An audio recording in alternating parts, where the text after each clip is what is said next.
Good evening. I'm Rebecca Turco. Time now for your top stories and weather in 90 seconds. A new business recovery site will open in Daytona Beach Shores tomorrow to help with hurricane repair funds. The site will open at the Daytona Beach Library on Jackie Robinson Parkway.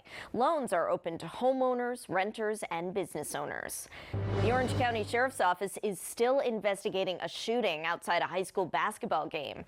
It happened Friday night at Wekiva High School in Apopka. Detectives have not given any details on suspects or the victim taken to the hospital. We're continuing to push for answers. And it's getting to be time to take down your Christmas tree. Seminole County residents, you can leave your real trees curbside for pickup on Wednesday. Trees must be outside by 6 a.m.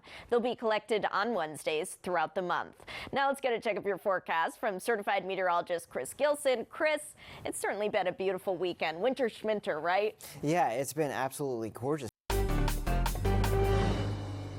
The clock is ticking for Hurricane Ian victims to apply for federal aid. The deadline is Thursday. Spectrum News 13's Dylan Lyons joins us live from Daytona Beach Shores, where a new recovery center is opening tomorrow. Dylan, one option for people looking to get help is a low-interest loan from the government. Spectrum News. Dylan, thank you. And in Orange County, you can pre-register right now for disaster SNAP benefits if you were impacted by Hurricane Ian. A new disaster SNAP location will open Monday at Camping World Stadium. This is where Orange County residents can complete in-person interviews. Here's the website to pre-register: myflfamilies.com/dsnap. The DSNAP location will be open Monday through Wednesday from 7 a.m. to 5 p.m. Next, President Joe Biden spent today visiting the U.S.-Mexico border for the first time since taking office, all in an effort to review border security. The president met with officials in El Paso and saw how border officers search vehicles for drugs, money, and other contraband. The president continues to face increased pressure from Republicans over border security as the number of migrants crossing illegally continues to rise. New policies announced by the White House last week allow for the quick expulsion of migrants from 4 countries. Texas Governor Greg Abbott says that's not enough. When the president arrived in Texas, he gave him a letter saying the, quote, chaos at the border was the, quote, direct result of the president's so-called failure to enforce federal laws. Now, before the president's trip to the border, he announced policy changes to address an influx of migrants. We'll break down the changes migrants face coming to the U.S. and what's being done before they leave their home country. That's coming up in just a few minutes. Governor Ron DeSantis has activated the Florida National Guard to help with a migrant surge in the Florida Keys. Several hundred undocumented immigrants landed at Dry Tortugas National Park last week, forcing the park to close for several days. In his executive order, Governor DeSantis says it's expected that more boats are on their way to Florida's shores, and that this sort of mass migration has created a, quote, unmanageable strain on local resources. Now, the order also blames the Biden administration's immigration policies for the current state of immigration. Developing news right now in Brazil. Supporters of former Brazilian President Jair Bolsonaro have broken through barriers around the country's congressional building.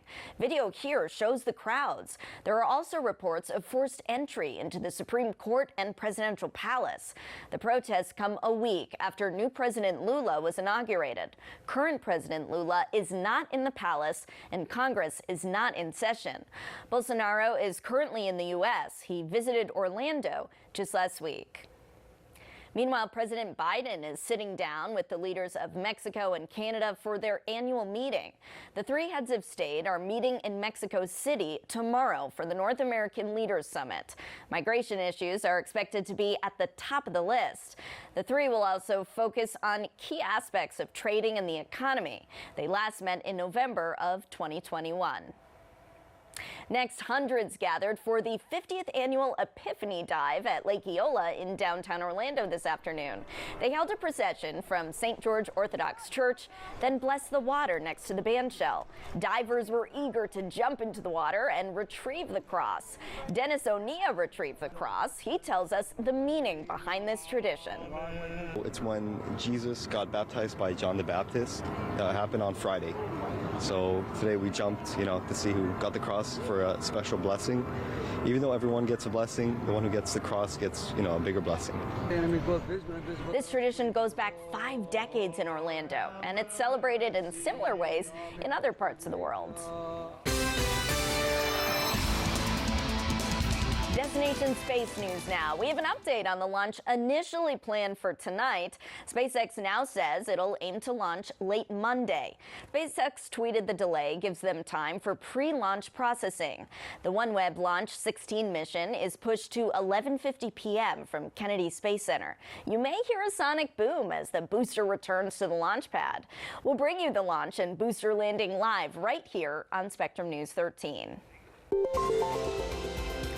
Still to come, changing habits to better your health, how participating in Dry January can stretch benefits through the rest of the year.